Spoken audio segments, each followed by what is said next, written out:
Hi, and welcome back to Economics. I'm your host, Kyle McKnight, and today we have our guest, Ben Wickersham. Hello, hello. He is a senior firearms specialist at Cash for Arms, one of the nation's largest gun buyers, and I'm also with that firm as well. And it's a pleasure to introduce to you Economics, one of the nation's premier sources for insider information on all things market related in terms of firearms, and just a general scoop. Some anecdotes about these fine weapons. Today, of course, is going to be the Romanian PSL 54C, a crowd favorite, and quite the rifle. You'll see we actually have two examples here today. So how about our guest kind of dives into the background of this platform? What do we have here, Ben? So these two are identical models, but have some subtle differences. These are two PSL 54Cs with some subtle differences between them. One is earlier and one is a newer production. Can you tell which one? I'm thinking the older one is probably my own. If I had to, that's right. It would be your personal one. So just a preference here. This PSL on the front is from my own personal collection. I don't always know everything about the guns I own, so Ben here is going to kind of educate me about the subtle differences here. There's really not too many. This, of course, is a original PSL from the same decade in which it was first introduced. When was that, Ben? In this 1970s? 70s? Yeah, it was the early 1970s, early mids. Okay. Yeah. 1974 is when they first launched these. It was kind of to break away from Russia's technology at the time. There was some disagreement between the invasion of Czechoslovakia for Soviet reasons. I don't know, I'm American. But they were really trying to break away because Russia wouldn't give them the technology unless they complied. So they're like, screw it. We don't need the SVD Dragunov. We can make our own. Yeah. So they took a RPK and sort of based the design off the RPK. Right. And you might be able to tell when you look at the receiver, it's bulged right up here. It's completely based off the RPK for reliability and accuracy. So you're saying, okay, so it's essentially an AK platform on steroids, because so many guys out there, they're calling it like the poor man's Dragunov or this and that, but really this is its own platform. Yep. Of course it shoots the 7.62 by 54R, another crowd favorite, the same round that the Most in the Nagant shoots, and some larger machine guns. PKM. And all. PKM, yeah.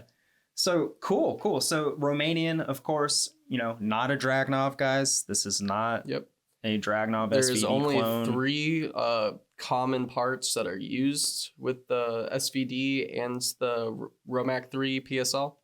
That would be the ammunition it takes, like we just said, 7.62 rimmed. The optic, they're compatible with the Warsaw packed rail. And what else? The bayonet as well. The bayonet, of course. So my example actually has the bayonet lug here, whereas it looks like this newer production. Do you know around when this newer one was released? Is it? Yeah. So the last 2 serial number digits, it's kind of like the suffix. It's kind of like the approximate data manufacturer that we go off of. Okay. Yours is a 79, I believe, correct? Yes. Yep. And so this newer one is ending with 1.8. Oh. So it would indicate that 2018. Very cool, dude. Okay. So you can see the differences between the technology that we made. They're very subtle differences. It's kind of like the Russian Lada. They didn't really need to change much in design over years, decades. But I could point some out for you. Like you said, the bayonet lug. They removed the bayonet lug. You can see on the newer one, there's a lot more stampings, markings. Yeah, there's some more markings on there. Yep. The wood looks better, but maybe it's just because it's new. This is blonde beechwood laminate, something like that? It's a laminate, yeah. At least the buttstock is, yeah. But you'll notice the pistol grip. This newer one has a black polymer pistol grip cap. Well, this one is the OG Bakelite. Yeah. I've got the Bakelite. Yeah. Kind of dates it a little bit, but that's what collectors like too, of course. So, of course, Economics fundamentally is a market report. We're also going to dive into the culture of these and how they work and everything like that. But the point of this program really is to highlight on market changes over time, things that add value, things that detract from value. For instance, for these PSL rifles, having a Eastern Bloc style optic is going to help your value. Okay, so these are still retailing, through Century Arms for like $2,500, sometimes even more with the optic, like $2,800. But where the value hunt really starts to come into play here is you find an example used on the market for, let's say, $2,000 with the optic. Because that's where we are, folks. This is a $2,000 rifle. Okay. About 15, 20 years ago, people were picking these up. I call them lucky ducks. Lucky ducks were collecting these for like $600. Okay. Yeah, 500, 600, 700, not much money. Okay. Now you would be lucky to find one without the optic for $1,800. For all intents and purposes. This is a $2,000 rifle, and that's kind of where it's been trending. Some other DMRs are also very expensive. I'm thinking the Zastava platforms, those DMRs. I'm thinking other Dragunov style rifles. Of course, a real Dragunov, even the Norinco, is going to get astronomical prices. You're looking at 5 figures with a real one. Sheesh, yeah. So I know Firearm Land sold a Norinco. The NDM 86, like beautiful that. Dragunov, and Firearm Land, that's Cash for Arms partner, and Firearm Land sold that gun for like 8.5 or some crazy number.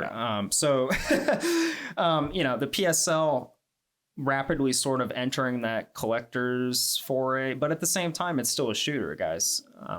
These are very, very popular rifles, and they're actually used in some active war zones. You've shot this quite a bit since you've had it. How have you enjoyed it? Yeah, I love it. I discovered sort of in the onset of owning this gun that it doesn't really like American ammo, or should I say brass ammo. It really likes that old Soviet style ammo. It likes to shoot spam can right here. Exactly, yeah. It likes to shoot that. I think it likes 150 grains is the ideal weight that it likes. Of course, I shoot corrosive ammo through it as well, so it's always good to make sure you clean these if you're going to shoot corrosive, guys. I know we might be sort of preaching to the choir a little bit on that one, but so Ben. So people were picking these up for $700. So you're in the market a lot. You see these going. These are like the cheapest you can find. These now are what, like 1,800, roughly. Yeah, and that'd be on a good day. That'd be on a good day. Yeah. So guys, I mean, if you find a PSL out there with optic for $2,000 or less, just jump on it. They're only going to go up in price. Yeah, just don't hesitate, guys. As much as we would like to talk about, 15 years ago when people were picking these up for less than $1,000, that's just not where we're at anymore. And I don't see these really dropping in price anytime soon. There's footage out there now of these being used in the Ukraine war. They've been used in the Syria civil war. I'm sure there's a couple of these in the several countries, several different battles, several different wars. Myanmar civil war. Yeah, so this is a real platform. This isn't a toy, of course. In terms of the firearm world, this is it cats me out to a lot of people. And then some other people kind of cringe at it and they go, you would spend $2,000 on a Century Arms. But I'd like to mention to the audience here, this is not a parts kit. Okay, these come from the Rome Arm factory. These are complete guns. So the quality is going to be there. I know that Century sort of has that stereotype out there of selling kind of cheap parts kits. And, I'm not even refuting that. I'm not denying that at all. But yeah, we've got the Century Arms PSL 54C. We've got these two beautiful examples here. And then is that your talk? Yeah, that is my talk, right? For some nice decoration. Yeah, you wanted to keep in theme there. Yeah. That's 7.62 by 25, right? Yeah. Also, this is a little bigger. But yeah, folks. In terms of appreciation, in 2 years, I see these kind of trending at 2,500 and up. I mean, you know, in like a decade, these might even. What do you think, Ben? I mean, In a decade, I mean, if they're selling at 2 now, and in a decade, I mean, these are getting destroyed all over the world. Yeah. Yeah. The numbers are lowering. I mean, the price is only going to go up. It could go up to over 3. Especially for maybe an original example like I've got from the actual 70s.